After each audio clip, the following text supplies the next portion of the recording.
Hello everyone, might get you starting to take your seats. We could start to get everybody seated.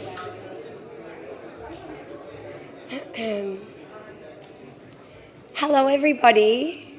What a beautiful, beautiful day it's been today. We've been so lucky to be in the middle of the cold season and have these beautiful, beautiful sunny days. So it's really nice to have you all here. I hope that you've all had the opportunity out there to have a good yarn and catch up with each other and mix and mingle. This really is such a special evening to be part of, and as soon as I got the request come through to MC this event, I was straight onto it because I had such a beautiful time here last year with all of you. So, with that said, I would like to officially welcome you all to the Victorian Aboriginal Honour Roll ceremony. My name is Megan Waters and I am a very passionate and very proud Warramungu Yaru woman. I grew up on Larrakia country, so up north where it's nice and warm, and I'm so grateful that I get to call that place still my beautiful home.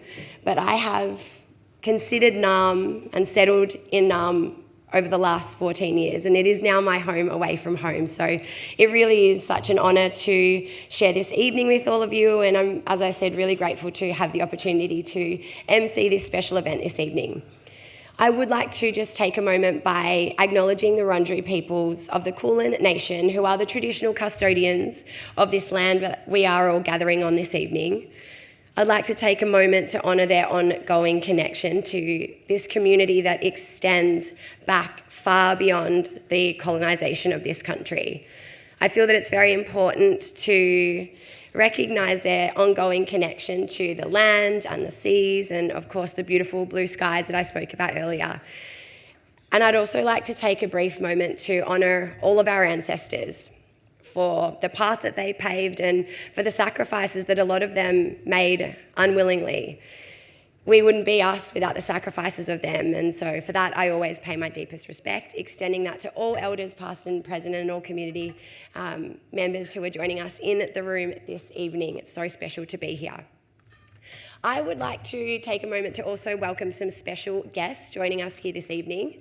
Minister for Treaty and First Peoples, Natalie Hutchins MP, who will be joining me shortly on stage for all of the presentations. Parliamentary Secretary for First Peoples, Christine Cousins, MP, who I got the opportunity to say a quick hello to outside. This year's Victorian Aboriginal Honour Roll inductees, of course, and all of your families, and all past inductees since 2011. Members of the Treaty Authority, members of the First Peoples Assembly of Victoria, all of those that are involved with the Yuruk Justice Commission, CEOs and chairs of the First Nations organisations, and all other distinguished guests who might be joining us in the room this evening.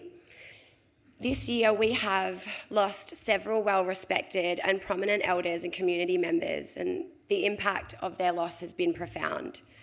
3 of the inductees that we are here to honour tonight have also passed away. Auntie Faye Alinum, Auntie Letty Nichols and Uncle Bevan Nichols. So I would now like to invite you to join me in a moment of silence to acknowledge their passing and sorry business.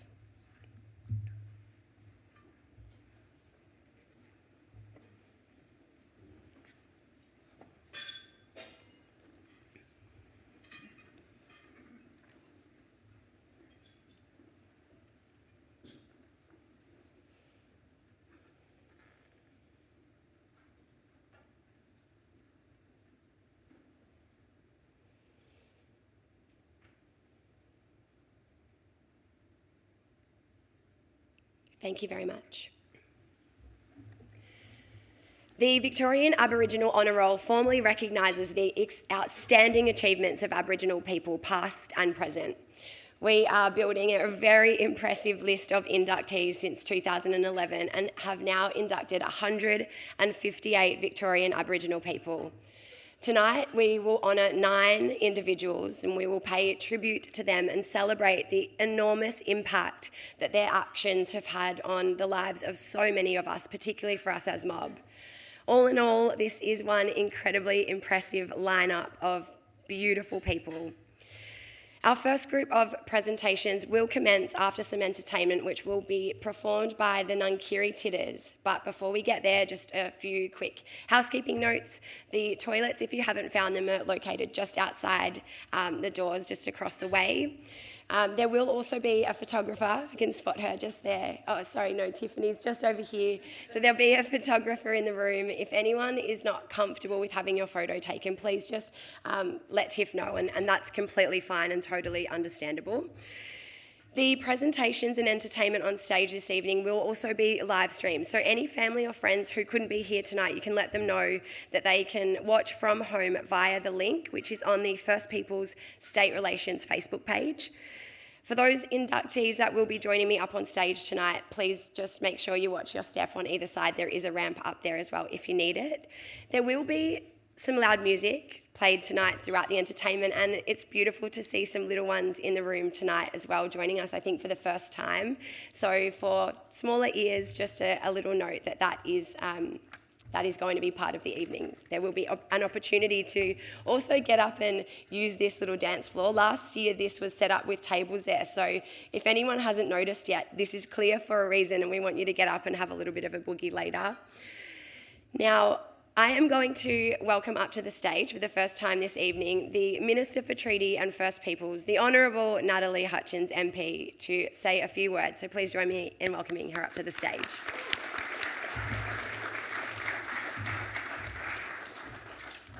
Thank you, Megan. And thank you, Uncle Colin, for the beautiful welcome to country. And I'd like to acknowledge the traditional owners of the land on which we're all gathered, the Wurundjeri, and pay my respect to their elders past and present, and to all Aboriginal people joining us in the room tonight, and also on the live stream that is going out to those that are at home watching. Could I also acknowledge my good friend Christine Cousins, the Parliamentary Secretary for First Peoples and Treaty, to all the past Victorian Aboriginal Honour Roll inductees, the Honour Roll inductees who will be inducted tonight and celebrated, to the representatives of the First Peoples Assembly, including the co-chair Ruben Berg, who's here tonight, the Treaty Authority, and we have commissioners joining us here tonight, CEOs of Aboriginal organisations, and all of those people that support the Victorian Aboriginal Honour Roll, all of the staff that have helped us put tonight together, and also the advisory panel who help us to make the decisions about who should be inducted on. And a special shout out to Uncle Mick Harding for his beautiful artwork, which you can see up here, but is also a big part of the presentation tonight. Dr. Nikki Moody for recording the stories of this year's inductees, and to all the elders and community members who are here with us tonight. I too would also like to acknowledge the three people that we're celebrating tonight that are no longer with us. Auntie Faye Lynham, Mrs. Letty Nichols, and Mr. Bevan Nichols. And I pay respects and condolences to those who are here who have lost loved ones in the community in recent times. It's an absolute great privilege to be here, and it's a night that I really look forward to in this role every year. I think this might be about my 9th event and possibly my last. Controversial. Why would it be my last? Because we might be doing things a little bit differently after we achieve a treaty.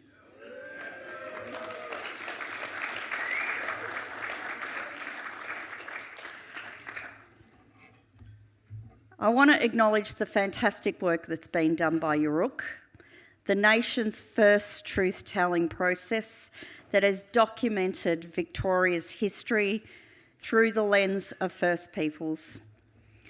You face so much hardship, like no other Victorians have. Yet through strength, resilience and resistance, you've maintained an unbroken connection to culture and country for tens of thousands of years. And after tonight, we'll have 158 change makers and leaders that would have been recognised as part of this honour roll. This recognition acknowledges the history, the records, but most importantly celebrates the achievements, the enduring impact of so many wonderful Aboriginal leaders. Their work expands a range of areas, including the arts, education, justice, sports, health, self-determination, community connection, the calls for treaty and more. The inductees have strengthened not only the community and organisations that they lead, but they've changed the face of Victoria altogether. They've championed truth-telling, community and culture. They're our storytellers, helping others to connect and reconnect to the oldest living culture in the world. Many here have shared knowledge and opened up their homes to children and young people, organising public celebrations and creating spaces for people and community. And it's an honour to be here tonight to celebrate their stories. Now, in order to hear and bring to light more of these stories, we established the Yuruk Justice Commission. We know that to move forward together, we first had to look back. To overcome inequities, we need to understand history and how that injustice was created and how they continue to affect society today. The Commission's work will conclude at the end of this month, and it's helping us to understand how treaty can be a pathway to practical changes and solutions to closing the gap. The Commission will produce an official public record, and this record will document the experiences of First People from the beginning of colonisation to now. And I have no doubt that this will show the unique strength, resilience and resistance of First Peoples, including many of the stories that are held by the participants on this honour roll. As we move forward, we look to treaty. Victoria is in an absolutely profound point of its history as we progress treaty, a path that we've been on for nearly a decade since we began with a public forum just over the road behind Fed Square. We're now at the negotiating table with the First Peoples Assembly of Victoria, and a key focus of our negotiations is about establishing a permanent and ongoing First Peoples representative body to make representations to government, receive decision-making functions that government would normally do, that it's time for real self-determination. We're also discussing how we continue truth-telling and reconciliation in local communities. And treaty is a pathway to negotiating the transfer of power and resources to First Peoples to take control over the things that affect your lives, to improve the lives of First Peoples, to make Victoria fairer. And we do this under the guidance and the strength of Aboriginal communities and the important legacies of many of the inductees. To the inductees and your families tonight, I would like to acknowledge that many generations to come will be inspired by your stories and the immense contribution you've made to Victoria. Thank you so much for attending tonight, and I look forward to hearing your stories, and I encourage you to keep in mind nominations for the future and also to enjoy yourself and celebrate. Thank you.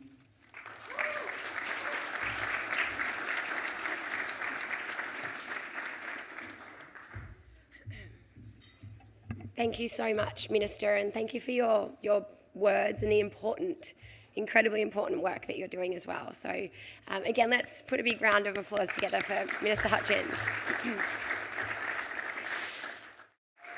I would now like to introduce up to the stage Co-Chair of the First Peoples Assembly of Victoria, Ruben Berg.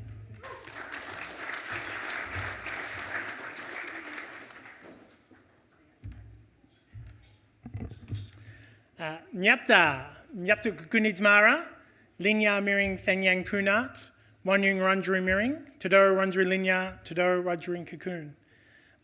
Good evening, everybody. It's a real great pleasure to be able to be here tonight on the lands of the Wurundjeri peoples, and particularly want to thank Uncle Colin Hunter for his amazing welcome, as always.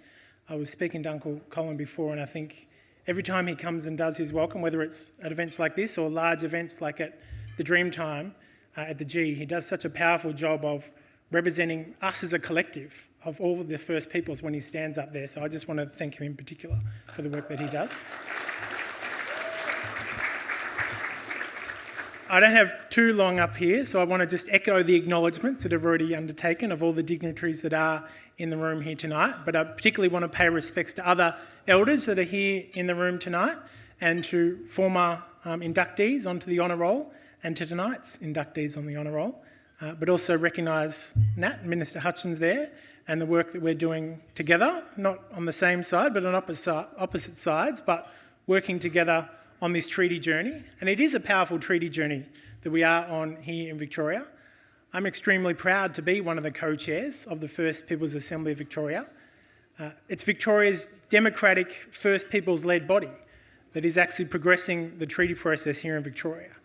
And as members of the Assembly, we're always acutely aware that we are working and walking in the shadows of giants who've come before us, and that we would not be in this position without the work that has gone before us to get us here, and in particular, Auntie Jill Gallagher, the work that she's done to get us to this place.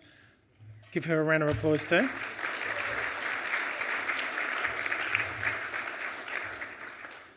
And I was sitting here just before hearing some of the other speeches and thinking about, of all, the vast number of people who are now on this honour roll, and it's a powerful thing to have such an honour roll, to have such recognition. But I was thinking about the cumulative struggles, the cumulative adversity that group would have gone through across their lives, but the perseverance and the cumulative strength of those people to get us where we are here today. And it always gives me great strength to know that we are building on those things that have gone before, and to know that here in Victoria, we are progressing a treaty process that will enable the future generation to do so much more easily than we've done in the past, so that we can all build from that work together collectively. So I've got no doubt that based on the amazing work of the people who are being honoured tonight, there'll be a future generation that will lead us into an even brighter future. Thank you.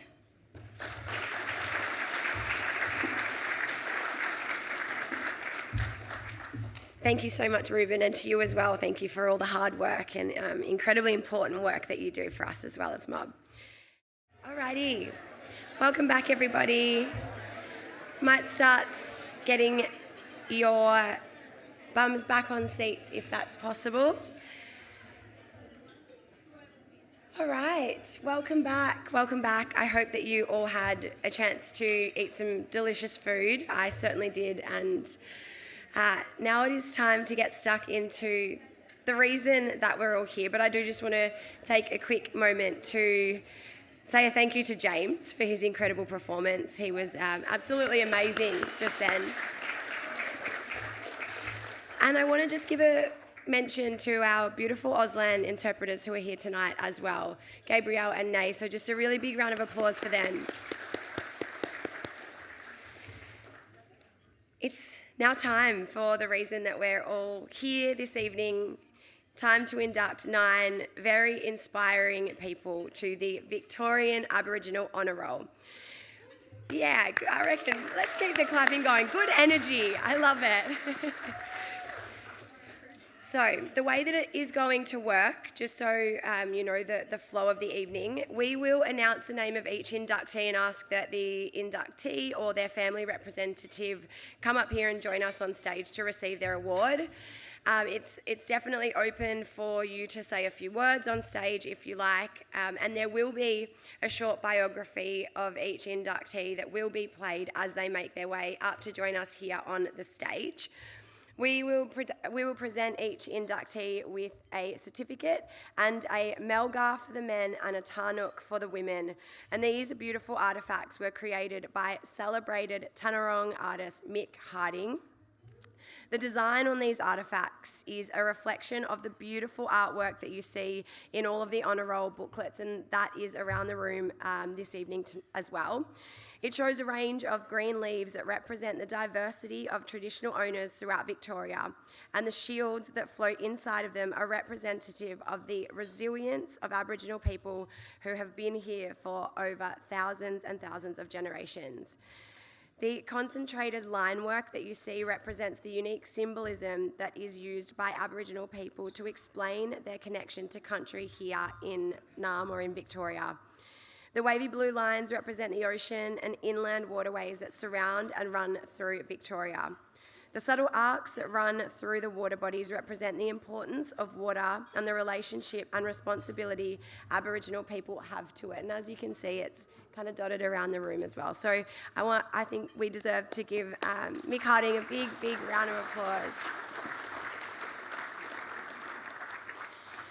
Before we get stuck into the award ceremony, I do want to just take a moment to remind everyone that tonight's presentation does contain images of deceased people. It is now my pleasure to invite Minister for Treaty and First Peoples, the Honorary Natalie Hutchins, to welcome the inductees to the Honour Roll back to the stage. Thanks, Natalie. Okay. Our first inductee for the evening into the Victorian Aboriginal Honour Roll is Uncle Dennis Fisher. People recommend Uncle Dennis Fisher was the weekday drive time host of Mixing It with Den the Fish on 3KND for over 20 years. He is the longest serving Aboriginal heritage guide at the Royal Botanic Gardens, Victoria. He gave important testimony for truth-telling at the Yurruk Justice Commission and has been committed to community and reconciliation groups around Melbourne for many years. Whether it is through his cultural tours, radio show or eldership more widely, Uncle Den lives his values. Uncle Den believes in the spirit and power of Aboriginal people. As an elder, he embodies the values of kinship, community and culture. Through his involvement in community and his personal dedication, Uncle Den has made an undeniable impact on both the First Nations community and the wider Victorian community. His efforts have led to greater cultural understanding and an ongoing commitment to justice and truth.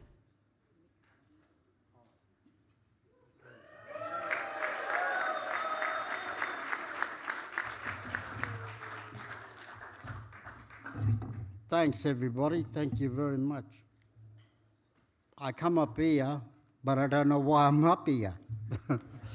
But I just want to say thanks to everybody that I know. And I want to wish all the best to aunties and uncles and grandpa and grandma, and of course to the babies. And I want to wish everybody here this evening all the best to you all too. But I grew up in an Aboriginal settlement in Queensland. And when we used to go to town, everything was all right. But then people started calling us names, you know, like racist. A lot of things that we didn't understand. Dumb, lazy, good for nothing, all of those things. And I knew from the spirits of the ancestors, I knew then that something had to be done here. And that's when I started writing my poems. Although I couldn't spell, they had to call in the tutor. And I did not know what a tutor was. But anyways, I thought I will start off with this one I've written. It's called Come From. And it goes like this. We have language, comes from England. We have law, comes from England. We have the Constitution, comes from England. We have the Union Jack, comes from England. We have the monarchy, comes from England. Convicts came from England. Captain Cook came from England. The first fleet came from England. I have hope, and it doesn't come from England.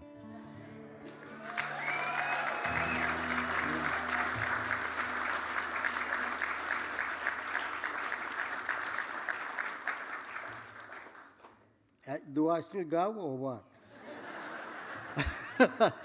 No, it's just I never done this, up here before. And I just hope, people don't get the wrong thing here, because I feel that we all got to learn, and we all make mistakes. Why? Because we're not perfect. I written this one, although I don't know what year, and it was one of my favourites, and it was called What's Gone, and it goes like this. An Aboriginal man goes out to the bush after being away for a long time. He stands and looks at his country and says to himself, that gone? Nothing here.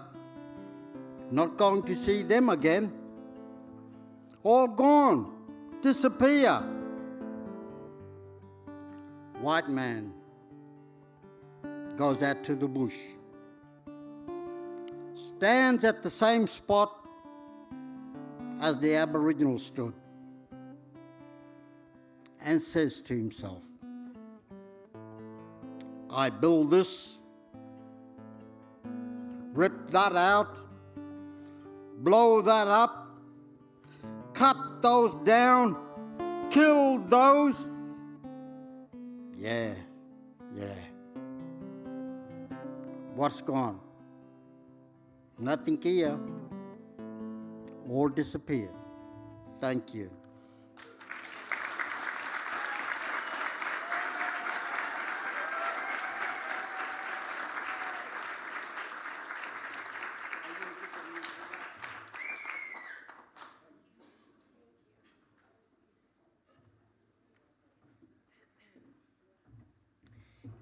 Let's give Uncle Dennis another big clap.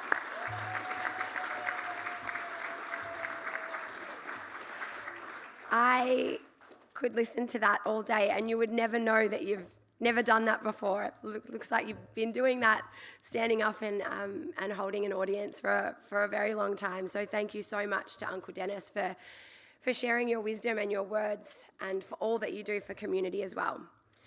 Now, the next inductees into the Victorian Aboriginal Honour Roll are being inducted together tonight as they spent their lives together. Auntie Letty Nichols and Uncle Bevan Nichols. So joining us on stage to accept the induction on their behalf will be their daughters, Auntie Glenda Nichols and Darlene Nichols. Bevan and Letty Nichols were well-known and respected members of the Swan Hill community. Bevan was a Yorta Yorta and Waddy Waddy man, and Letty was a Ngarrindjeri woman born in Bordertown, South Australia. For many years, they were at the forefront of local initiatives supporting Aboriginal people. Family came first, but their work had a lasting impact on the region's community. Bevan and Letty were passionate about building a strong, supportive community. They believed strongly in the importance of community care, focusing on 5 key issues: housing, health, employment, education, and legal support. They were committed to making sure their community had access to these essential supports, and this guided all their work. Bevan and Letty worked together as a team for 65 years of marriage, tirelessly supporting their family and community. Their dedication to caring for others, encouraging young people, and promoting Aboriginal culture left a lasting legacy.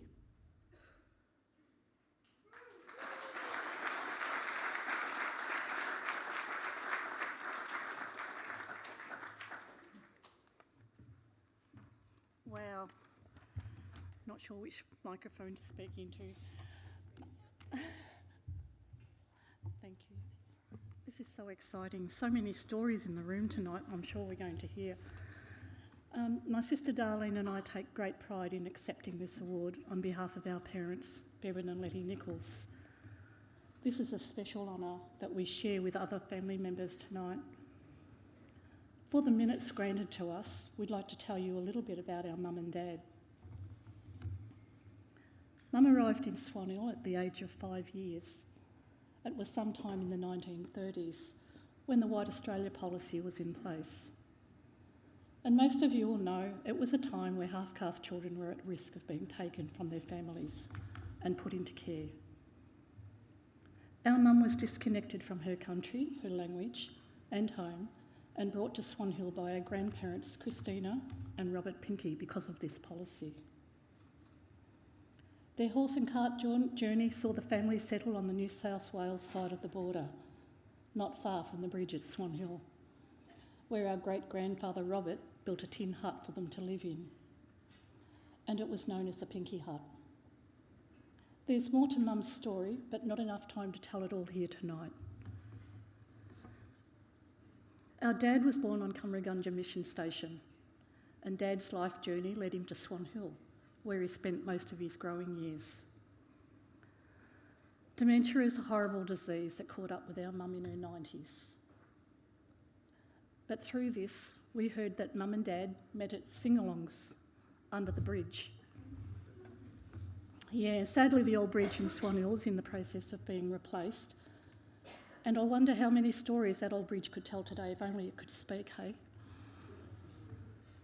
Mum and Dad married at the Church of Christ in Swan Hill. It was in 1956 the big floods saw them move from the riverbank to Windy Hill nearby, and then to various other places until they moved into one of the houses at the Church of Christ settlement, where Wamba is now in Swan Hill. Mum and Dad carried out seasonal work in between rabbit trapping, which strange enough was known as employment back then. Eventually though, Dad obtained permanent work at Murray Downs Station as a jackaroo. Our family were among the first lot of families to move into commission housing in Swan Hill. Our home was at 15 Dunstan Street, and Mum and Dad took great pride in making our home and gardens look good. And our families spent some wonderful times and sometimes challenging times in our new surroundings. Moving into town saw the coming together of all those families who made the move from the settlement and other places to allocated commission housing. They rallied together and were able to obtain a building where community meetings and events were held. This building was named Wandara, meaning meeting place. Some of my siblings remember Mum searching language books to find this name, which was presented to the community.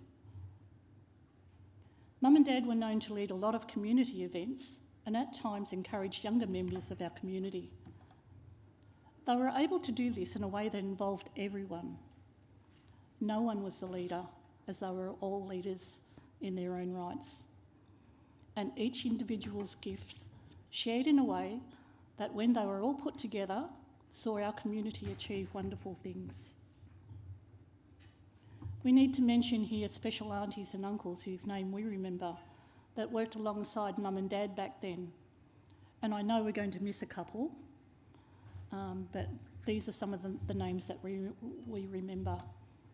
There was Auntie Lona and Uncle Arthur Wise, Auntie Pansy and Uncle Alan Walsh, Auntie Mary and Uncle Stan Taylor, Auntie Effie Walsh, Uncle Hilton Walsh and Auntie May. And like I said before, I'm sure there's many others that we've missed.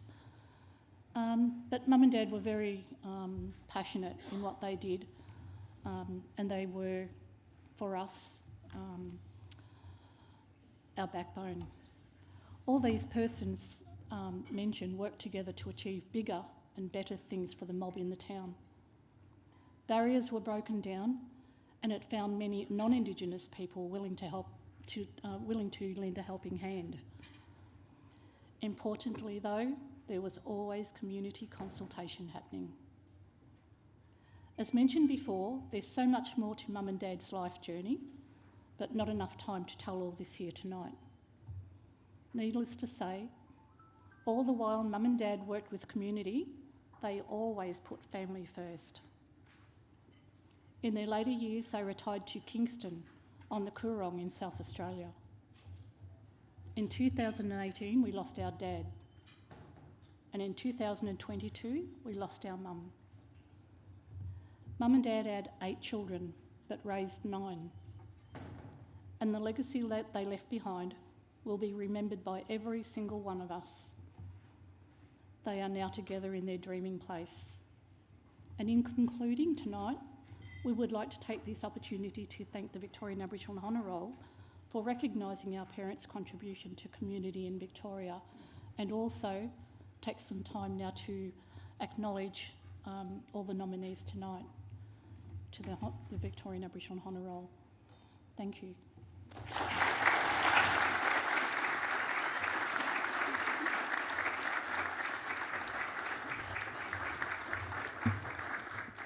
Thank you so much to Auntie Glenda and Auntie Darlene for coming up and sharing so much about your beautiful parents and all of the amazing things that they did for community. And even just looking up at those photos, it gets you in the heart knowing that beautiful couple, Auntie Letty and Uncle Bevan, shared a life together for 65 years, married, and did so many incredible things in community. So again, thank you so much.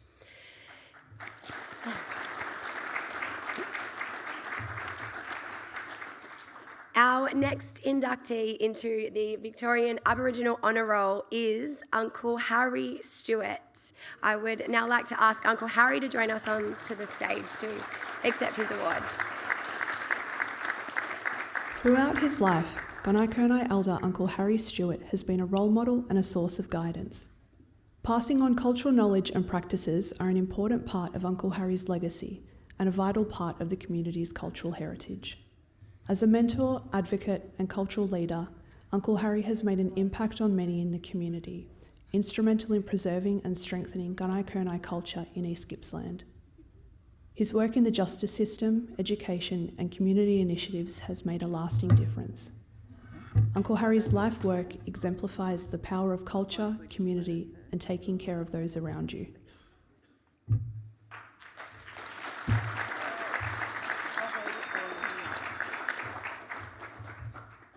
Hi everyone, I suppose you know who I am by now. If you all read the book, if you haven't, my name's Uncle Harry Stewart, born in August 1941. So that makes me 84, yeah, something like that. And still going strong. People ask me how come I've lived this long, and so most Aboriginal men, we haven't got them 70, 80. And I put it down to one thing, my mummy's titty. I can remember the bean paddock. Mum would be on her hands and knees in the bean paddock, and she'd have a string around her waist and a Hessian maize bag behind her with me in it. And every time I started crying, the bag would come around, out come the thing, and Harry.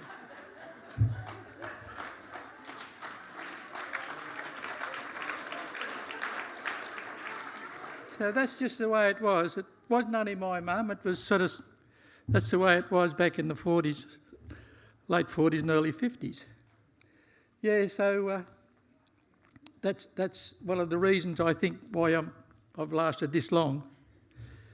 Now, I'd like to thank Megan, thank you. And I'd like to acknowledge Uncle Colin's welcoming. Thank you, Uncle Colin. I'd also like to welcome my elders up in Bansdale, where I come from. And they all texted me all day and wishing me good luck and saying very lucky man that I come from up there. And I'd like to tell you a little story about in the kindergarten days. I used to go to the Westdale Kindergarten, which is in Bansdale, and there was this little tacker up there who was about 5, and I've been there for probably a couple of weeks, and he wouldn't talk. Never spoke to no one. Even his mum used to come and say, he won't talk to anyone, he just stands over in the corner, won't mix with anything. Out in the playground he won't mix. So anyway, I used to read this book. I pulled a book out, and I wouldn't read what was in the book. I used to just say to these kids, they'd sit around at my feet, and I'd say, oh, this is a story about the rooster and the chicken.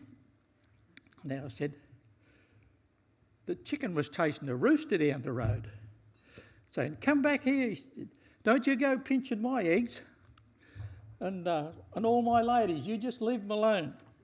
Because all these kids ran, no, Uncle Harry, that's not right. So anyway, this little fellow, little tacker, come up to me after a couple of weeks there, and he come up, never spoke a word. And I'm sitting on the chair with all the kids around me, coming and squeeze himself in between my legs. He grabbed the book and he said, read. Well, Miss Marion, the teacher, I looked at her and she looked at me and thinking, wow, he's never spoken in his life and he's nearly 6 years old.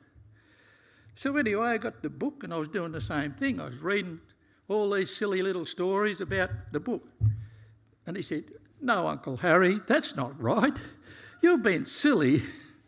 And I said, no, that's good. I said, you know, you should like this story. I said, I'm telling the truth. No, you're not. He said, I know what's in that book. And here we are having a manly to child talk. He never spoke in his life. And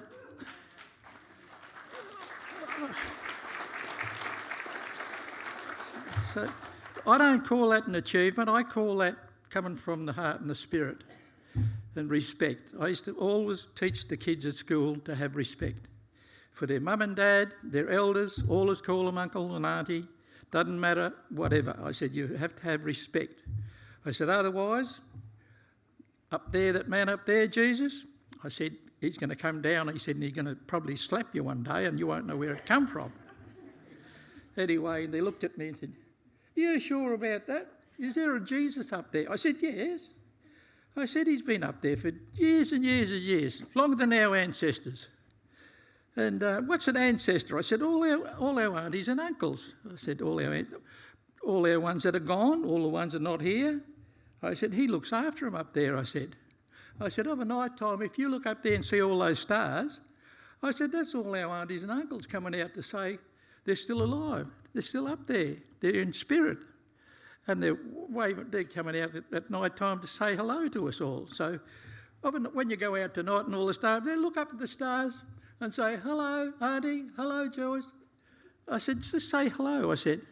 And they will reward you. In some way, they'll be at your bedside and they'll let you know that there's a spirit there. Anyway, I think that's about the end of it. Minister, I'd like to thank the Minister, Natalie Hutchins. I don't know whether I said that before. Yeah.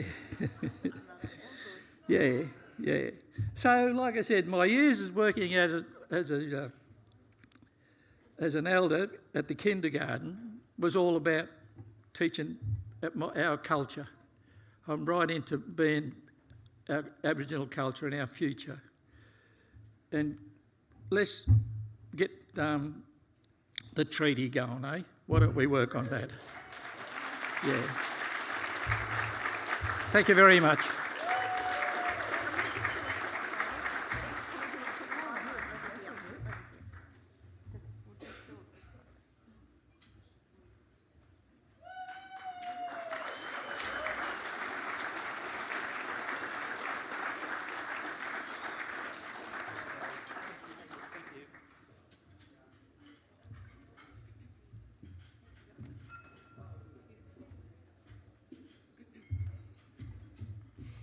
How good was that story time? So good, so special. Thank you so much to Uncle Harry, and I am going to take that with me as a beautiful reminder to just next time you go outside and look up at the sky, know that that's all our old people, all our ancestors up there. So thank you so much for sharing that beautiful yarn with us, Uncle Harry. Now I would like to introduce our next inductee into the Victorian Aboriginal Honour Roll, and that is Auntie Lucia Bolch. I'd like to ask Auntie Lou to come up and join me on the stage. Auntie Lou Bolsh is a proud Ngarigo and Gunai grandmother, health advocate and community organiser. She has dedicated her life to improving the health and well-being of Aboriginal people across Melbourne's east. For over 60 years, she has led with compassion, strength and cultural wisdom. She is a respected cultural knowledge holder in the areas such as birthing, palliative care and community health. Auntie Lou's message to young people is simple but profound. Be true to yourself. Know who you are, where you come from, who your family are. Stay connected to your mobs and always keep your ancestors proud of who you are. Auntie Lou's commitment to self-determination and cultural safety has changed countless lives. Her kindness, wisdom, and fierce dedication make her a true elder. Her story is one of quiet strength, trailblazing service, and lifelong devotion to her people.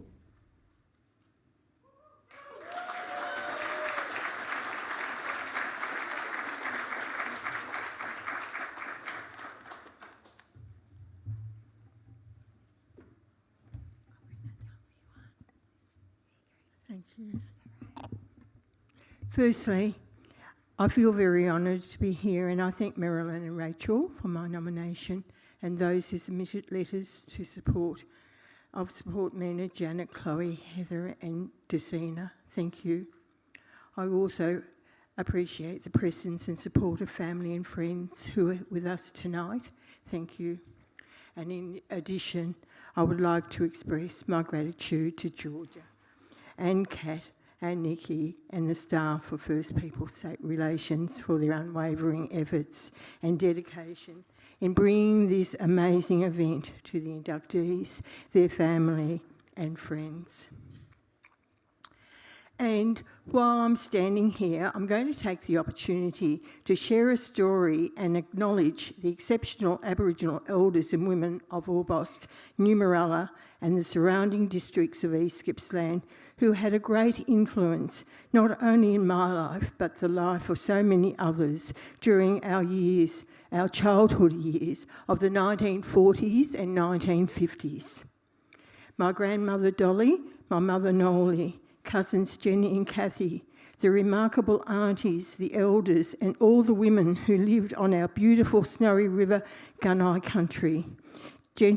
Kind, gentle women with strong minds and a force not to be reckoned with if you were ever mucked up or were disrespectful.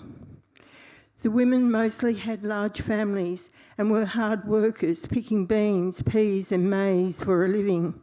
They often had their yarning circles in the bean paddock at lunchtime or at someone's home around the kitchen table. This is where their office was, so to speak. These women were my teachers, my role models, who always inspired me by how they demonstrated remarkable resilience and adaptability in the face of adversity. Life was hard and was a struggle. No one was born with a silver spoon. There was no access to support services that we have today, simply because none existed. However, we did have our own support system. We had nurses, teachers, historians, social workers, childcare workers, psychologists and counsellors. These were our own local Aboriginal women with no university qualifications, no degrees, no diplomas or titles, but just knowledge and loving hearts passed on from those before them and driven by a heartfelt and determined desire to help and heal each other in times of need and suffering.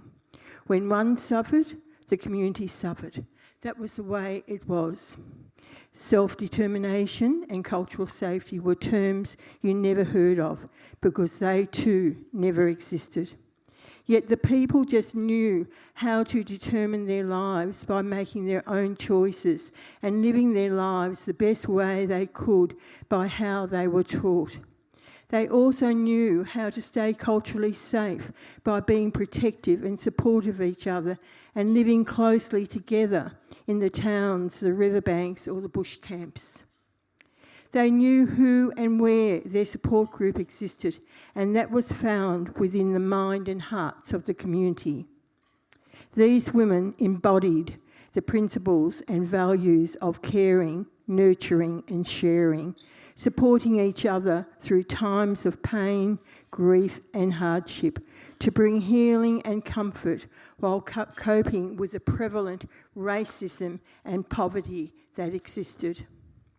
Strength and empathy was rooted in their connection to a strong, safe community, their connection to culture and country, as well as the determination to survive during a time when they had no voice and no rights. These were the wonderful Gunai women of East Gippsland. They are not with us anymore, but I will never forget them, their lives, their stories, and their ability to cope as Aboriginal women prior to the years before the 1967 referendum. I will honour their memory always by continuing the work I do in my community, by the way they taught and inspired me with their strength, knowledge and wisdom. Thank you for listening.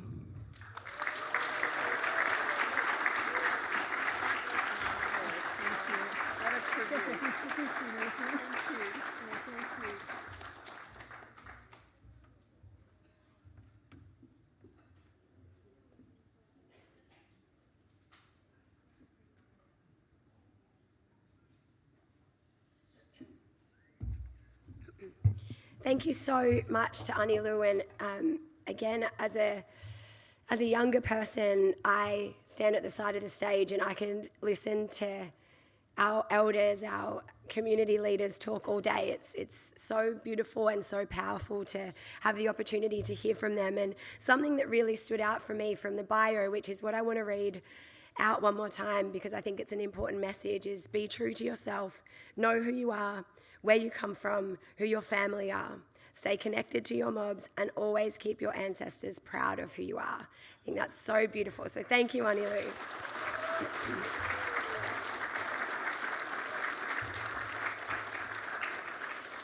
All right. I don't know if anyone else noticed, but there's some mats that have been laid down on the dance floor, and that's for very good reason, because it is now time to introduce you all to another incredible performance, this time from Ngarrnjunung.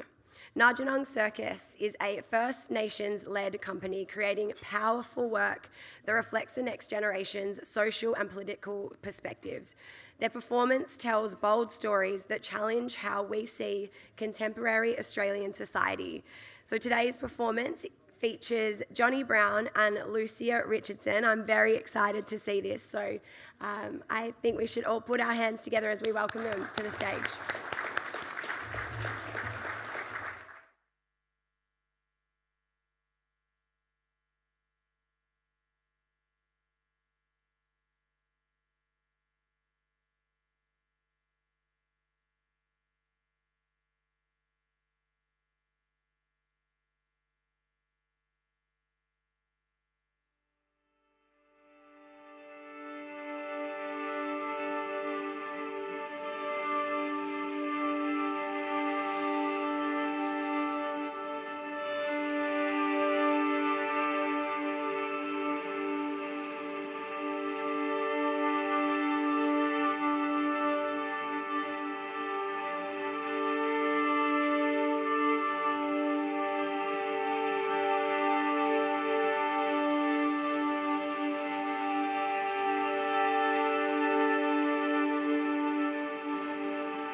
Wow. I just kept saying wow, wow on repeat. Some of that was, all of that was completely impossible. Thank you so much to Ngarjinung Circus for coming out here and blowing us away. That was amazing. And actually, I just found out that James Henry, who was performing up here during dinner, actually composed that music for them. So that was amazing. Thank you so much. So special. That is a serious body of work and takes a lot of fitness. That was very impressive. I'll definitely be tracking them down again. But we are going to take a quick little break, a 10-minute breather for dessert to be served now. So during the break, just please, if you can, avoid the dance floor because they're going to clear off the mats. But don't worry, it will be all set for us to have a little bit of a boogie together later. And we will be back to wrap up the rest of the proceedings shortly. All right, welcome back, everybody. I hope you enjoyed your desserts and still absolutely gobsmacked by that incredible performance before by Ngarjinung Circus. I was speaking to Johnny and Lucia outside and I said, how do people find you? Where can we look you up and find out where more performances can be viewed? So if anyone's interested in knowing a little bit more about Ngarjinung Circus, just go onto their website. That's what they said. And I think that they're going to go on tour soon and do lots more performances like that. So, all right. I might steal your attention now and start to get the room a little quiet because we're going to welcome Minister Natalie Hutchins back up and introduce our next inductee. Thank you. All right, it is time to introduce our next inductee into the Victorian Aboriginal Honour Roll, and that is Auntie Iris by South. Auntie Iris is going to come up here with her daughter Bettina and Auntie Gabby as well. Barkindji elder Auntie Iris by South's work is an example of the power of cultural leadership and care. Her tireless advocacy and unwavering dedication have made her a pillar of strength for Aboriginal people in Victoria. Auntie Iris believes that elders' stories are essential to the strength of Aboriginal communities. Ensuring that those stories are shared with the wider community and mainstream organisations is one way that Auntie Iris believes more people will understand and respect Aboriginal people and culture. But even more important is Aboriginal people's own sense of belonging. That, says Auntie Iris, can only come from being back on country.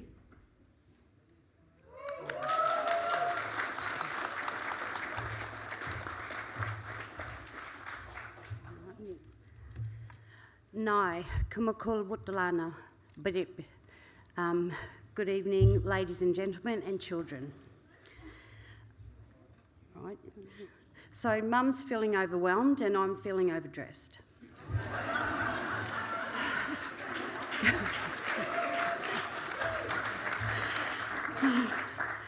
Firstly, we would like to acknowledge the traditional custodians of this land where we're gathered on today, the Wurundjeri people.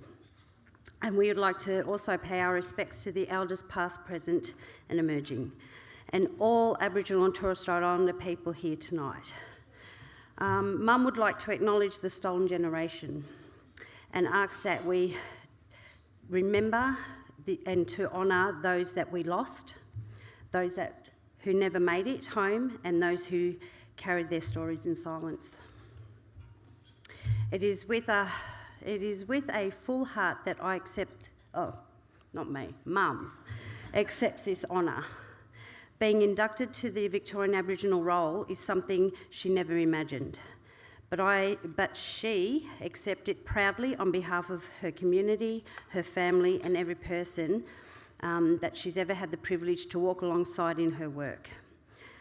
She didn't do this work for awards, accolades or recognition. She did it and she will continue to do it for her people, for her elders, for her children and for her generations still to come. I hope I'm reading this solid, yeah. I just don't want to walk back to Bendigo.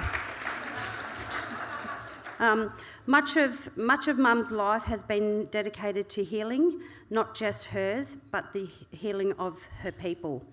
Through her role with the Bringing Them Home program, she walked beside many strong and brave people who carried pain and lost most of their lives. But she's also witnessed strength like no other. The strength to search, to reconnect, to forgive, and to find home again. She don't just see clients, she sees brothers, sisters, aunties, uncles, and future leaders. She helped trace family lines that were once thought to be lost forever. She sat with mob in the hard times and celebrated with them in the joyful ones. She stood up in spaces where her people have been overlooked and made sure they were seen and heard. Sorry. She will keep doing that for as long as she is able to. Outside of that role, she has worked to keep culture strong through organisations, traditional dance at the Dreamtime at the G. Shall we say go Richmond? No.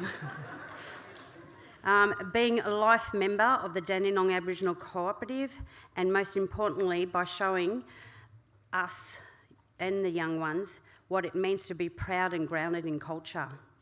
That's what it's all about. Her legacy, she hopes, will be one of truth-telling, cultural strength and deep care. She wants our young ones to know they come from strength, from warriors, from survivors, from knowledge keepers. She has been blessed to work with so many amazing people, and she accepted this honour on behalf of all of them. She'd like to thank Badak for the support over the years, her family and her community, who have always been her backbone. This honour roll recognition may have her name on it, but it represents the voices of all our people. Those who were taken, those still finding their way home, and those who continue to work quietly and tirelessly to strengthen our communities every day. She would like to thank her family, her ancestors, and everyone who believed in her when she didn't always believe in herself. To our mob, never stop speaking your truth.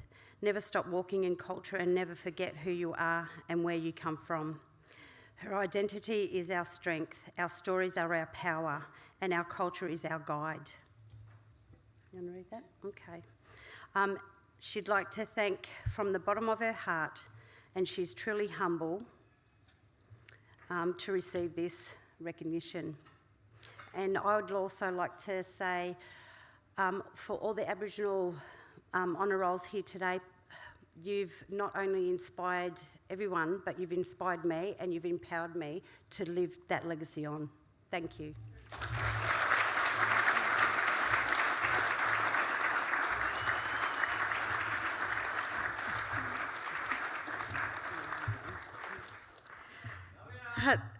Thank you. Hello, everybody. My name's Gabby Gamble, and I'm one of Auntie Iris's stolen generation children. I've been with Auntie Iris, or I've known Auntie Iris for many years. Pardon me.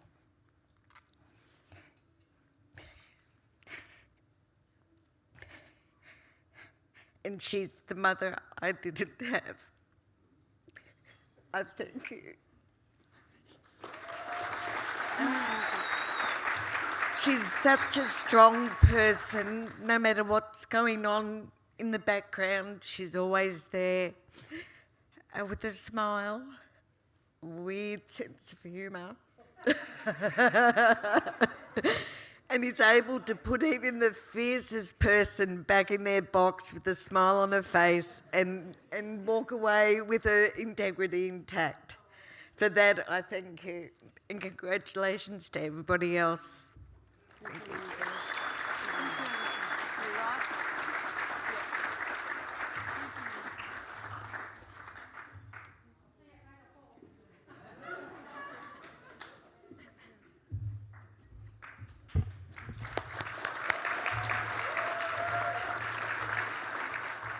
Thank you so much to Auntie Iris, Bettina, and you're absolutely not overdressed. You look beautiful. And thank you, Auntie Gabby, as well, for sharing that. And again, a massive Congratulations.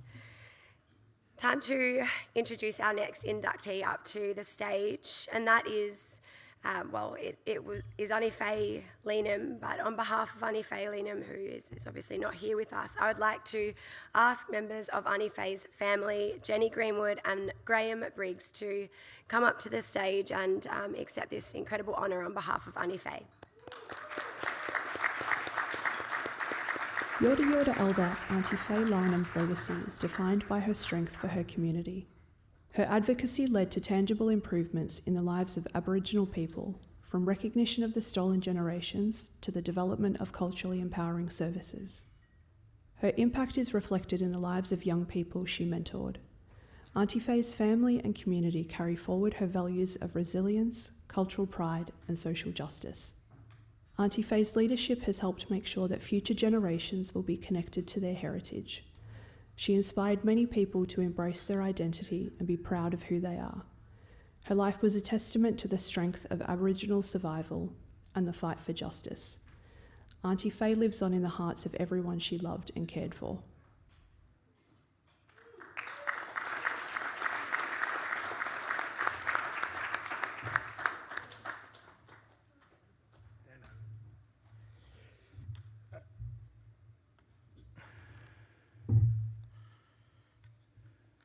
Hello everyone, my name is Graham Briggs, or Cooper as well. Auntie Faye, I'm joined here tonight with my older sister here, big cousin Jenny, and I'd like to acknowledge my Uncle Greg, who's situated over here at number 7. I'm glad that he stopped watching the St Kilda Saints playing he had his phone on and he was watching it, and Aunt was a Bombers supporter, so she'd be quite annoyed and angry with him up there, knowing that he was watching the footy. Like I said, I'm very fortunate to have had Aunt in my life. Tonight is a testimony to the work that she had done. She had 45 foster children. She did a lot of work with Indigenous Family Violence Strategy. Back in the early days, she inaugural chairperson of the Hume region, and she travelled with me, telling me which way to go and how to drive and which towns that her and my mother would party up in or arrange to turn around and blew around. So it was really interesting. One of the key things that I remember vividly, her being at up in Mildura, and her and I entered the hotel. We'd just driven from Shep, and 6 and a bit hours, and a couple of stops. May or may not have visited a bottle or two, but we gathered our thoughts in Mildura, went and had a feed, and at that time we could hear some racist comments, and we were actually joining a number of other representatives up at Mildura to do the Indigenous Family Violence Partnership Forum, and Aunt would never ever hold back on her words. She heard what she heard, and some comments were made, and she only stood about 5'4", that height, and she just gave that eyebrow lift and looked at me and said, "Come on, son, let's get out of here." We hadn't even had a feed at that stage, so that was probably the first time at a statewide meeting where a number of people actually travelled up where we had to delay a meeting. So she was quick-witted. She was able to turn around and tell the director at the time to understand what the role and responsibility of community was. So to stand here today, we actually travelled all the way back after travelling those 6.5 hours too. So to provide you guys now with a bit of insight about what Aunt's history and story was, that first I acknowledge the land in which I'm standing on today. Lucky enough to be a descendant of Wurundjeri. Billabulleri was my great-great-great-great-grandfather, and lucky enough to turn around and call this Naarm part of my lineage. I'd like to first talk about Auntie Faye. She was born Faye Ralph near Cooper, and just before Aunt passed away, one of the key things that she wanted to do is rekindle the love that she had for Uncle Greg. So I want to acknowledge Uncle Greg and the work and efforts. She put herself second to Uncle's health. We nearly lost Uncle around that time, and sadly, just roughly about 2 years ago, we lost Aunt. aunt's older brother, Uncle Wally Cooper, was actually inducted a few years ago, so the lineage of the Cooper family is really well known within the state and hopefully here tonight in the room. She was a more beloved elder. She was also a storyteller, a nurturer, a matriarch and a fierce protector of culture, family and truth. Her life was grounded in quiet leadership, consistent and powerful, unwavering love. She carried her family and community with her every step of the way. Through both tender care, steadfast strength, Auntie Faye left a lasting imprint on those who knew her. She didn't speak up for reconciliation, she made it. She simply lived it, with honour, humility, fierce devotion. Together with Uncle Greg, she opened her heart and home to over, like I said, 46 foster children, giving each a chance, safety, love, stability. The commitment speaks volumes about the person that she was and the life that she spent lifting others up. Her laugh was warm and it lit up the room. Her wisdom carried generations and her legacy continues to ripple outwards through every person she touched. One of the key things Aunt was a really mad, passionate Rumba football netball club supporter. She lived for it. Her youngest boy, I was lucky enough to coach, and her and Uncle would get down there really early. Back in the early days of Rumba Footy Club, you had to get down there about 6:30, 7 o'clock, park a car and take off home and then come back again about 8:45 just to get a car around the fence.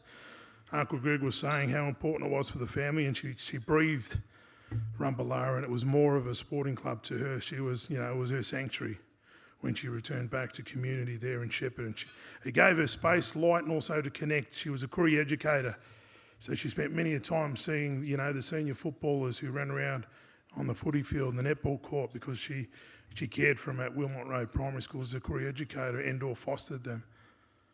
As she walked forward in an uplifted spirit, one of the things I want to say here tonight, it's really important to make sure that, as a community, we continue to support the Fitzroy Stars Football Netball Club and the Rumballara Football Netball Club, because they're the two platforms on a regular basis our community come together. So it's really important to make sure that we, as an organisation, if you're a chairperson, CEO, throw the support behind these great clubs, because it's really important about gathering. Well, that was one of the key things that Auntie Faye taught me. And I will say, as a state and a movement, we must protect these organisations. And these organisations nurture our children, and in particular the 2 points, northern suburbs of Melbourne and the Goulburn Valley, one of the largest communities, so I wanted to state that. Today we honour Auntie Faye's induction into the Victorian Aboriginal Honour Roll, a profound recognition that places her among giants. It's not just about her name on a page, it's about the life of service, of the care of unshakable community commitment. She stands now beside Ricky Baldwin, Auntie Lucy Belch, Auntie Iris by herself, Cousin Shane, Charles, Uncle Dennis, Uncle Bevan and Auntie Letty Nichols. Very honoured to remember Uncle Bevan popping into my grandfather's house. A lot of love and respect there to Aunt and Uncle. And Uncle Harry, who Auntie Faye, I don't know whether you remember Uncle Harry, but you came up and met Auntie Faye and you ran a logistics or a earth-moving ticket back in the early 2000s, and you and Aunt was having a good old laugh about the old times then. So I just wanted to highlight you, Unc, and congratulations here tonight. And all the names and the pillars of our community strength, which each and every one of us are honoured here tonight to actually see this occur. In closing, I want to just say that for Auntie Faye, for Jenny in particular, this is Auntie Faye's beautiful daughter. Her great-grandsons are sitting over there. Her grandchildren are sitting over there as well. Sadly, Aunt didn't get the opportunity to be here tonight. She would have had a ball. And one of the things that Jenny and I were talking about when we were having a yarn, I just want to acknowledge also the great work Georgia did. I can't see where you are, you're probably over this side of the room, but thank you so much for all the effort. You made the process for Jenny and myself really easy, so I want to acknowledge the work that you guys did. And, these type of events, it's really important to honour because, again, we don't realise what our community members do locally within little, groups. And tonight, as I was travelling up here, I drove past Travie Lovett and the crew, who was just on the outside of Lara, bipping the horn, having a good yarn on the phone to those mobs. I want to acknowledge Trav's work. And I seen a little bloke driving a car which was First Nations traffic, and that was Lionel DeCarcas. So I rang Lionel just to say, good job, well done, brother. So I want to acknowledge that. In closing, Honey Faye, she was a small person in status, but she meant the world to us as a family. It's sad that we'll have to speak in a past tense about her. Tonight is acknowledgement for the hard work that she did do. The tireless hours where she would be on the phone to Child Protection providing that advice and that support. And tonight is really, really important to the family, but in particular Uncle Greg, who now lives in Mackay, Queensland. Uncle Greg was in a bad accident, just like Jenny. We nearly lost them under a year ago. So to have them down here enjoying the night, here's to you, Uncle. Sending lots of love to you, Uncle, and you too, cuz. So thanks, everyone.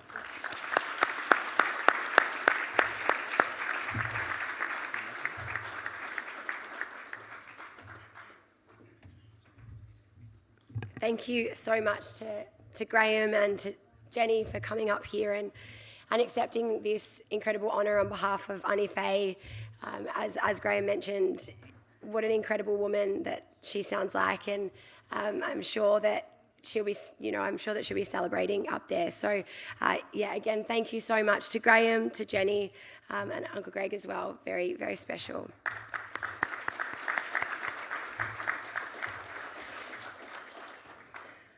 Very excited to introduce our next inductee up to the stage, somebody that I've got to know pretty well over the last couple of years and someone incredibly deserving of this special honour. So Uncle Ricky Baldwin, we are going to get you to come up here. Uncle Ricky Baldwin is a proud Gunai-Kurnai man from Lake Tyers who has called Melbourne home for many years. Uncle Ricky is known for his work in sport and youth development and as the founder and CEO of the Koori Academy. Before focusing on empowering others, he was a professional athlete. He has dedicated his life to grassroots community and national organisations. The Koori Academy, through basketball, builds young people's sense of pride, connection to culture and community.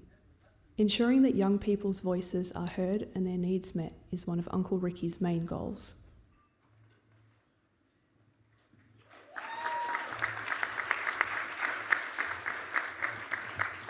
Thank you, Megs. Thank you, Minister Hutchins. Woman Edgy, welcome everyone. For those who don't know me, my name is Ricky Baldwin, very proud Gunai-Kurnai man, CEO and founder of Koori Academy. I'd like to acknowledge the traditional owners of the lands we are on tonight, pay my respects to all the elders past, present and emerging. I'd also like to pay my respects to Annie Jill Gallagher, who's helped me over the years as well. She always comes to our events, so thanks, Annie Jill.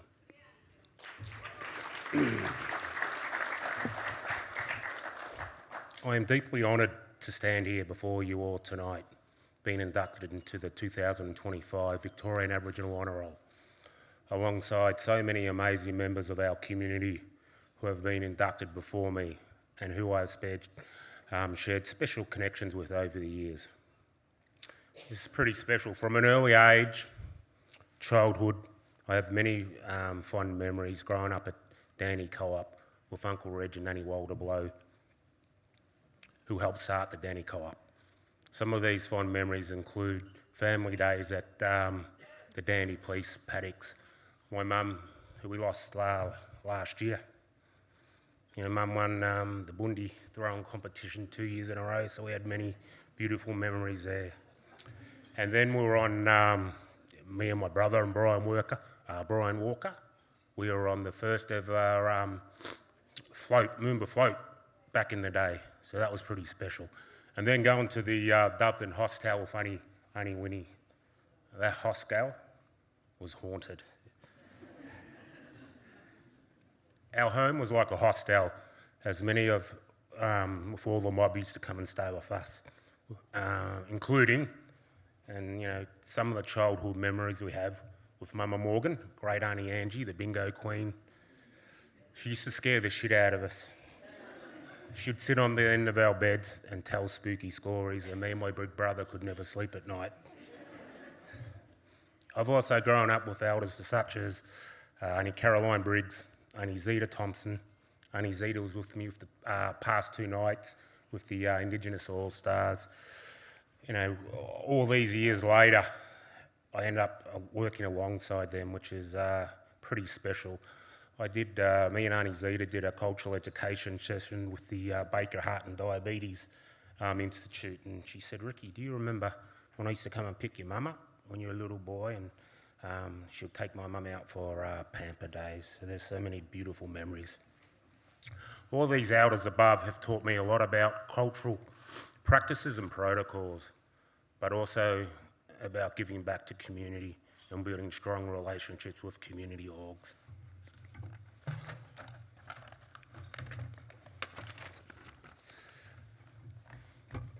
In 1988, I was selected in the first ever Aboriginal state basketball team, which Uncle Shane Charles, also a member of the team of. So it's great to see Choco being inducted tonight also. Being the youngest member of the team at 17 and playing with the older brother boys like Charles Williams Sr. taught me the power of community, coming together and uniting through sport. It wasn't until much later in life that I was able to revisit this, when I coached dozens and dozens of young mob teams in tournaments across Victoria and Australia. Then ultimately the national women's team, we won a World Cup in 2019, and that was pretty special. It was the Indigenous Australians women's team. We went to the World Indigenous Championships. We had to fund ourselves to get there. We made it to the gold medal game against Kingdom of Hawaii, all 20 points down, and they were a bit rattled, but I just said to them, "Hey, we have an opportunity to create history for our people and your mobs." The team came from all across Australia, came back and beat Kingdom of Hawaii by double overtime by a point.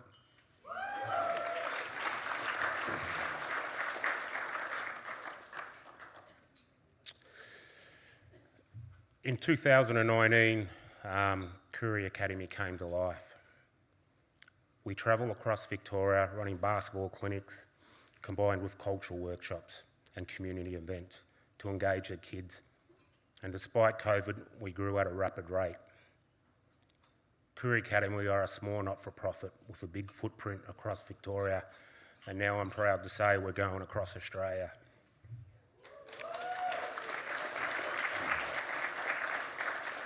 We have engaged thousands of kids and used basketball as a vehicle to give all the young mob opportunities in sports at grassroots level, and have a strong focus on teaching culture, giving the young mob a sense of pride, sense of belonging. It's very rewarding work. We have also grown in other areas and now give young mob opportunities with pathways in education, employment, including through partnerships with Bunnings. We have been able to get close to 60 young mob employment with them over the past 2 years. I also enjoy being the mentor for the Bunnings National Indigenous Leadership Program. Their National Indigenous Manager, who's become like a sister to me, Michelle, is here tonight, so thank you, sister.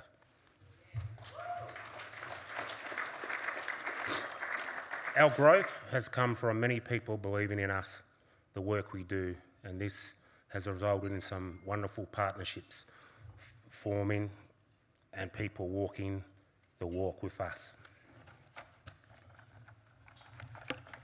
Some of the other partnerships include we are now the charity partner of Melbourne United in the NBL. Now, took 41 years for, our people to be a charity partner for an NBL team, but it's been a great relationship with Melbourne United. And also just like to thank the CEO who came along tonight, Nick Trilson. Thank you, Nick. Also a long-standing partnership with the Long Walk, hosting clinics together, which has grown over the years. The other, about a month ago, we hosted, and this is pretty cool, we hosted our first ever super clinic. So all our clinics are free for our kids. And we hosted footy, basketball and soccer.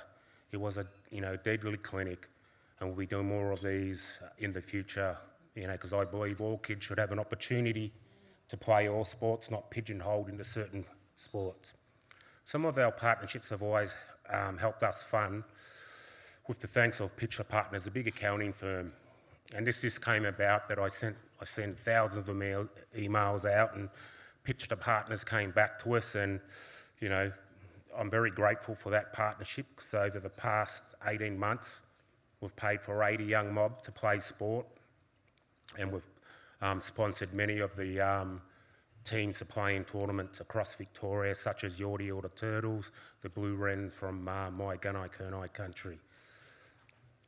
I'm proud to say that we have had many successes over the years with some of our young athletes, and these success stories that the community needs to hear. One of those stories is young 18-year-old Wandara Thomas. I've coached Wendy since he was 8 years old.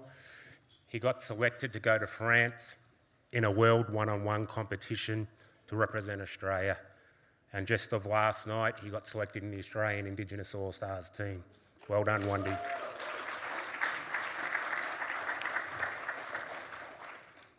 And this is a pretty amazing story. I had two young fellas, brother boys from Redfern, reach out to me a few years ago, and I got them contracts down here. They were from Redfern, the block. And then they said to me, "Unc, we haven't got anywhere to live." So they ended up living with me for 2 years. Fast forward to 2025, Dave O'Hickey, and he's had to overcome a lot of barriers. So we talk about resilience. Very proud of him. He's like a son to me. This year he won a NBL championship with Woollawara Hawks. He got the MVP. He's the first Aboriginal man to win a gold medal for Australia in the 3-on-3. Come July, and this is a pretty amazing story because there's a lot of knockers for him, and I try and educate the peak bodies in sport. One size shoe doesn't fit all. Some of our kids come from disadvantaged backgrounds, so we need to invest into the human first, athlete second. So come July, he's going over to play in the NBA Summer League, which is just an amazing story. We're very proud of him.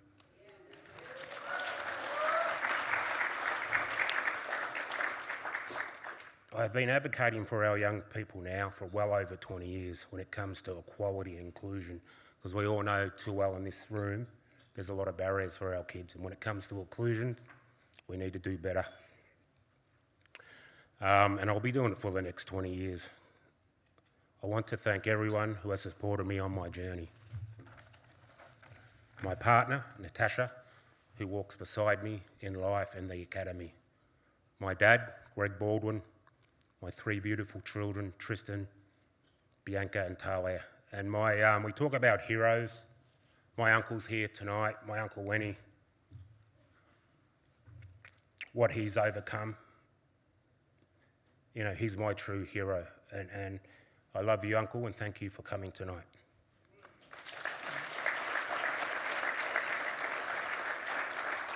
My big brother, Rob, who sadly couldn't be here tonight, and my baby brother, Clinton Darby, who we lost when he was 18 months. He's in Dreamtime. It's been a tough 15 months for my mob, losing my Auntie Sue, my Auntie Lynn, and my beautiful mum, Mary Helen Darby Baldwin. Losing so many loved ones and cherished family members has been very hard, but they now are at peace in Dreamtime. No more suffering, and last week, we lost another family member, my Uncle Graham, Dad's brother. It's been a very hard time for my family. My mum, Auntie Sue, Auntie Ling, Uncle Robert, Uncle Lenny, Uncle Paul are all part of the stolen generation, taken at birth, made wards of the state. They never had a chance for a normal life. It is because of their strength that I do the work I do, and I will continue to do it in honour of them. I want to congratulate all the other mob who have been inducted tonight into this year's Honour Roll. By walking together, celebrating each other, we can achieve anything. We still have a lot of work to do in this country with closing the gap. But by standing united, we will in time, the gap will close. Our young people are our future. So let's continue to empower and hear their voices so they can continue to walk in the path of our elders have forged for them. Thank you.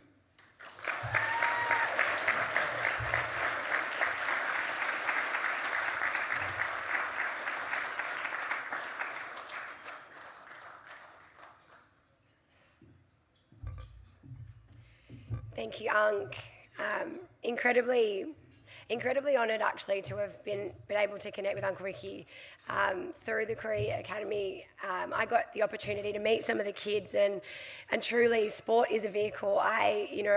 Just reflecting on who I am today, and I always share this story. For me, I always think about the moment that Auntie Kathy Freeman won the gold medal at the Sydney Olympics, and seeing somebody who looked like me when I was a young girl, it is what inspired and influenced me to grow up obsessed with sport. And although I was never good enough to play, I played professionally. It's no wonder I've ended up kind of working in the sporting sector, and truly sport is such a vehicle. So yeah, thanks again to Uncle Ricky for all that he's doing with the Korea Academy, and it's really, really powerful and special stuff.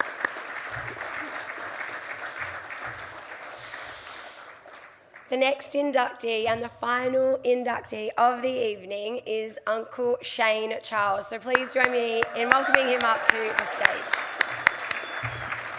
Uncle Shane Charles is a Yorta Yorta man with strong connections to the Wurundjeri and Boonwurrung communities. He believes strongly in the role of local organisations in supporting communities. He has long been an advocate for treaty, reconciliation and multiculturalism. He speaks about building a bridge of understanding and the value of respecting diversity within ourselves, our families and communities. Uncle Shane says that reconciliation isn't about ticking a box.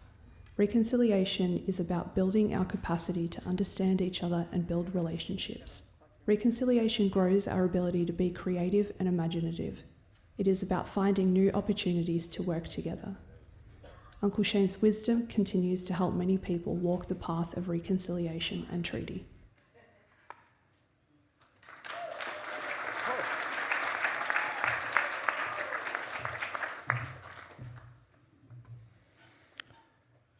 This was never in my dreaming to stand up here. Before I speak, as always, I must pay my respects to the elders.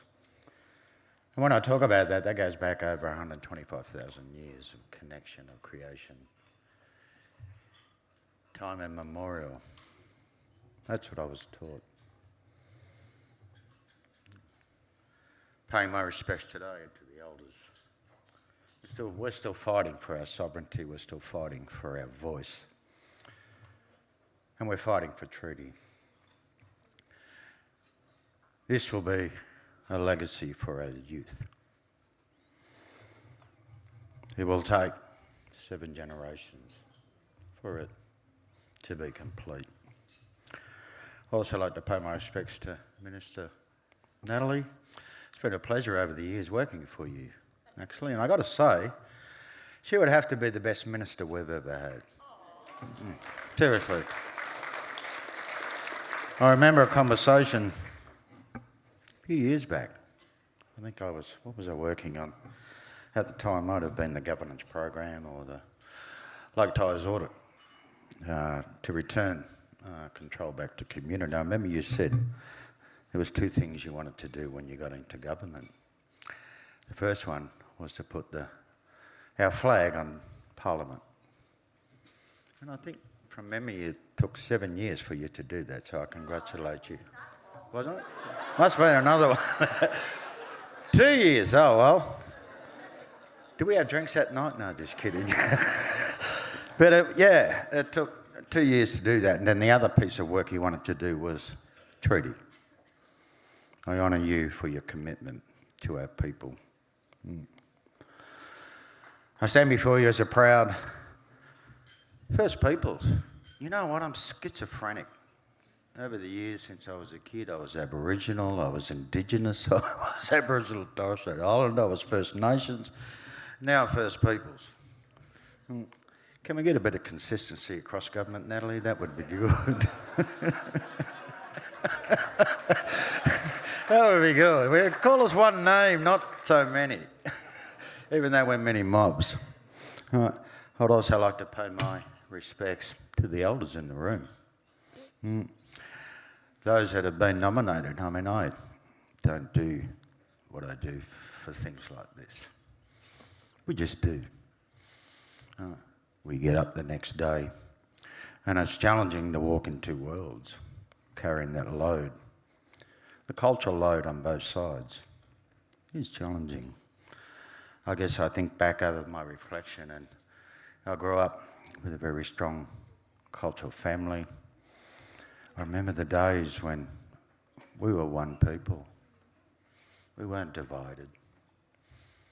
It didn't take money to catch up with family or meet with community. You know, those learnings I got from so many elders. And I've always thought about where am I going and what am I doing?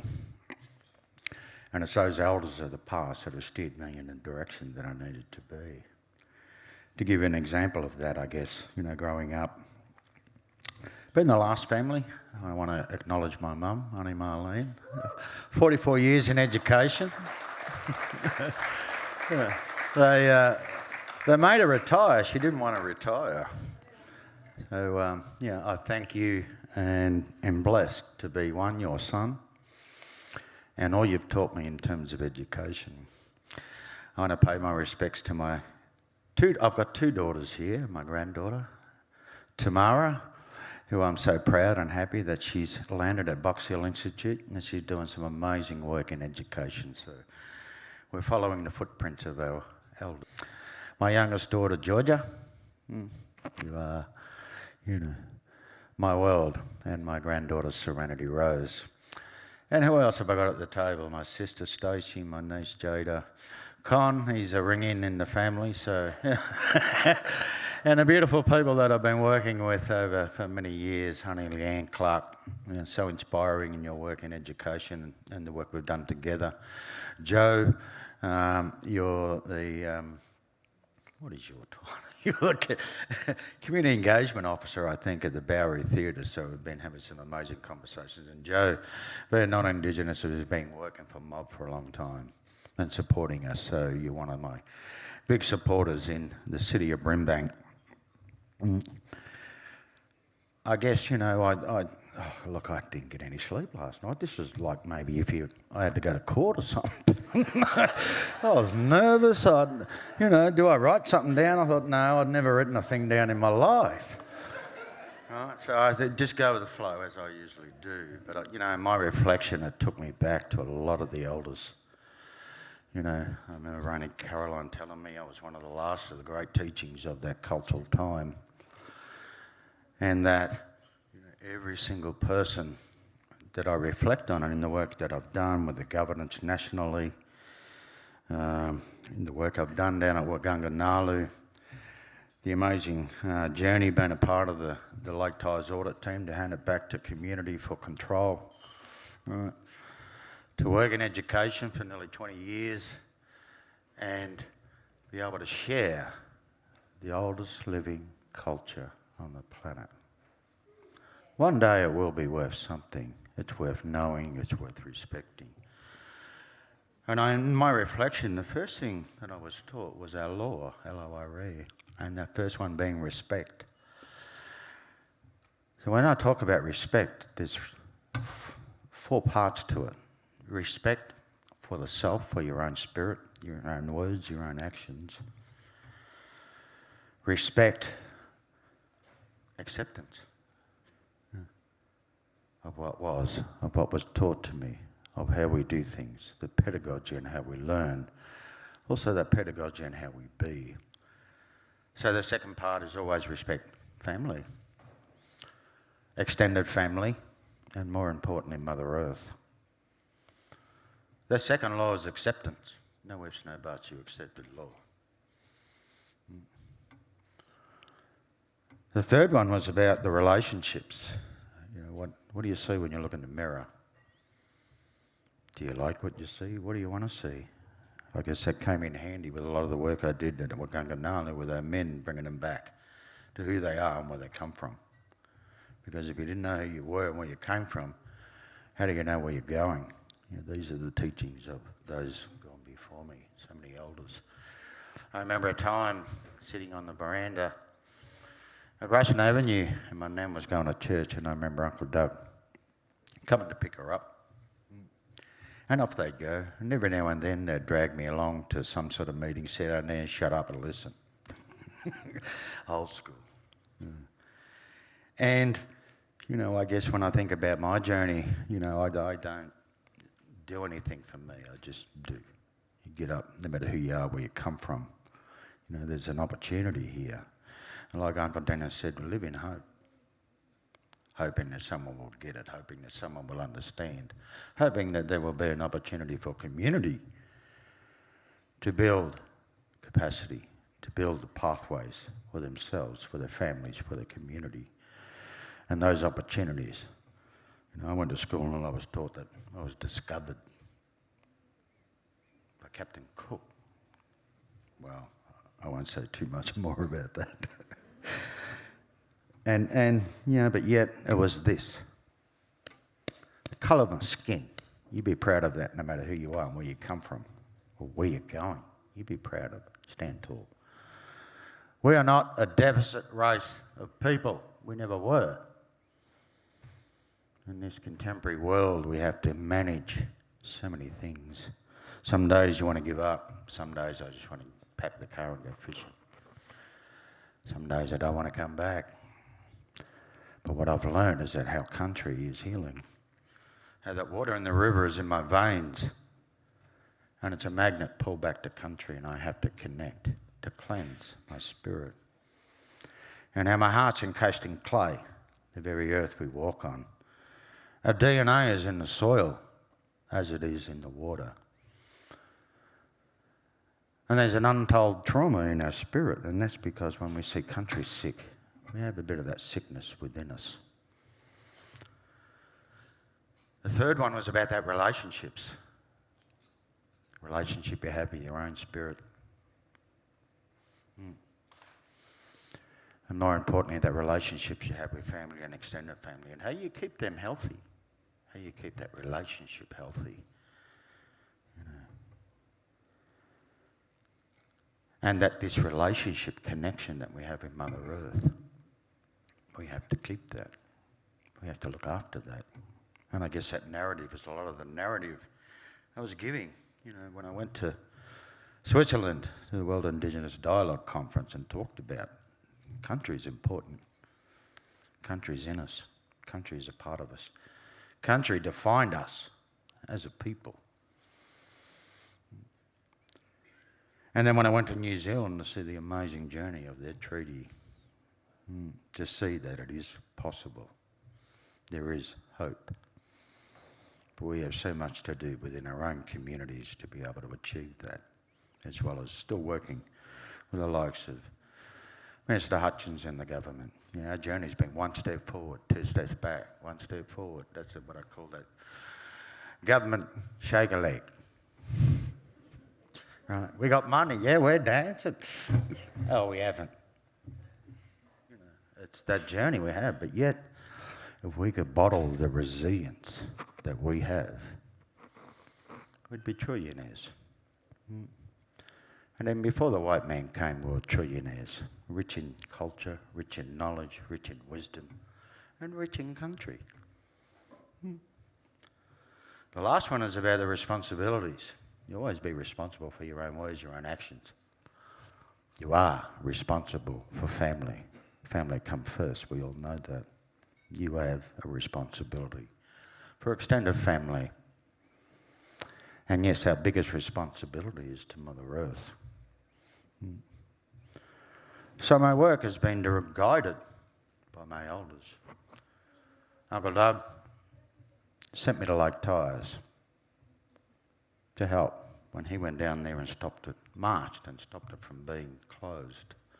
I went back to Lake Torres and gave it back to community with the work that we were doing as the audit team. You know, seeing young men find themselves was the most profound thing, where you see a man's face change physically because now he knows who he is and where he comes from. And he can use that knowledge on the platform that he moves forward on. My dad always said, he said, you can have no money, you can be down and out, live on the street, but you still got your culture that keeps you strong, that keeps you connected, keeps you knowing who you are, where you come from, and that helps you in where you're going. The other work I've done with the Jewish community through the beautiful work of Uncle William Cooper, I connected with them again. We had amazing conversations and amazing events, celebrating. And you know they have a William Cooper forest with water from Dungala, the river from home, the soil, as well as the plants. He is their hero, the only man on the planet that stood up against Hitler. So I guess Uncle William's work connected me with the Jewish community, and we're still connected very strong today. And then that journey took me to a place called Armour in Toorak, where I found out later I went to perform with the Jewish community and spoke to the CEO at the time, and she said, oh, I want to show you a photo of a woman, an Aboriginal older that used to live here. And when I walked into the dining area, there was a photo of my beautiful Auntie Marge Tucker. And I was so emotional, and she's going, yeah, do you know any Marge? And I let her go on. She's, yeah, this, and she's going on about this. I said, yeah, that's my auntie. That's family. And then I ended up, living there for nearly 5 years and working, continuing on some of the work that she was doing. And that was globally, and that's what took me to Switzerland. So, you know, for me, I don't pick and choose. I just let spirit guide me. I let my elders guide me. And when I'm on country, I feel them. I can feel them in the room now. I better say hello. You know, they're everywhere. They're in everything. They come to me in so many different ways, through the animals, through the plants, through listening to the wind, all of that narrative. You know, growing up, being scared about the bunyip stories, not going down to the river without adults. If you play with that fire, then men will come take you away. If you be naughty, that Rebecca will come and take you away.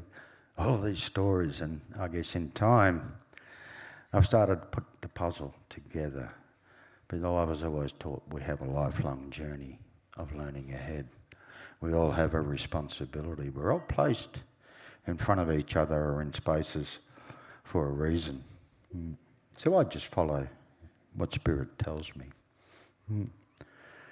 And that I'd like to think that I can continue on that journey presently out at Brimbank Council a few days a week, working these amazing people out there, trying to build that capacity in the West. You know, working with the Reconciliation Action Plan, I believe it's a framework for a start. A foundation, a commitment where they sign up, and that's the slap in the face with the, hang on, you signed this document. Why aren't you doing the deliverables and the things that you said you would do? Why haven't you got the budget? All those things. But I got to say, 4 years at the City of Melbourne nearly killed me. Oh yeah, that was hard work. Thanks, Terry. I acknowledge Terry Garwood, who might have played a little hand in me being there, but I guess, you know, I was there to try and make a difference somewhere for our people and try and educate people, you know. And I got sick of working with dumb people. I got sick of working with people that ask me the same question every year. Where's your cultural intelligence? But it's, you know, we still get up the next day. Okay, what have we got today? You know, and that's that resilience of us, but that's the passion, you know. I'm not going to work today, and I hear my nan saying, get up, get out of bed.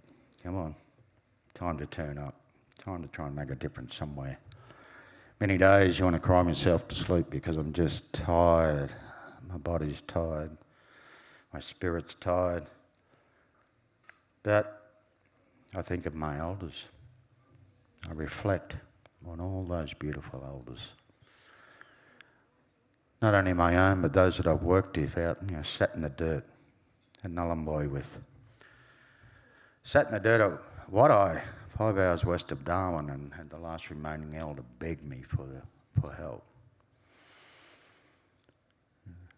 And I was meant to be there to see something that I thought was long gone. I thought our country was changing.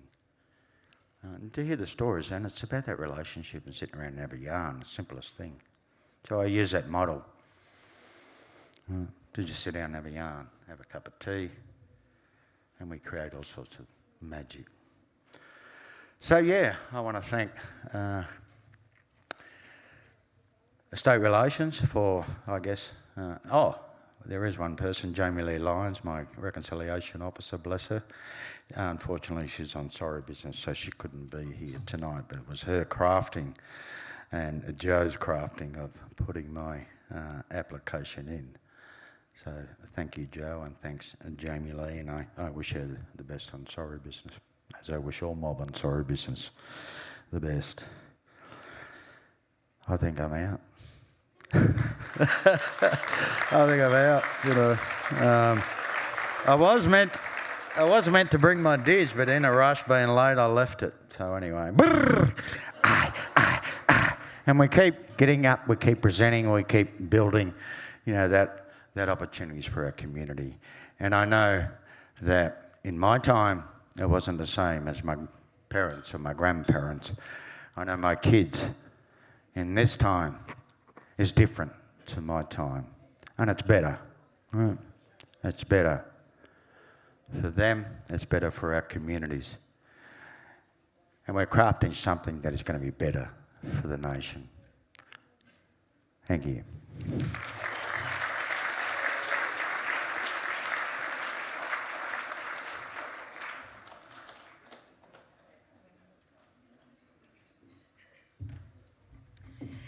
All right, oh my goodness, I've made it through the night with almost out losing my I've nearly got there. I want to just take this moment to say a massive congratulations to every single inductee. Oh my gosh, I don't know what's happened between now and then, but it's well and truly gone. It's been a really incredible evening and such an important opportunity to be able to listen and learn. The people that came up here tonight and shared their stories are the leaders, they're the change makers, and to be able to stand at the side of this stage all evening and absorb the amount of wisdom and knowledge that we've all been able to from our inductees tonight deserves a massive round of applause.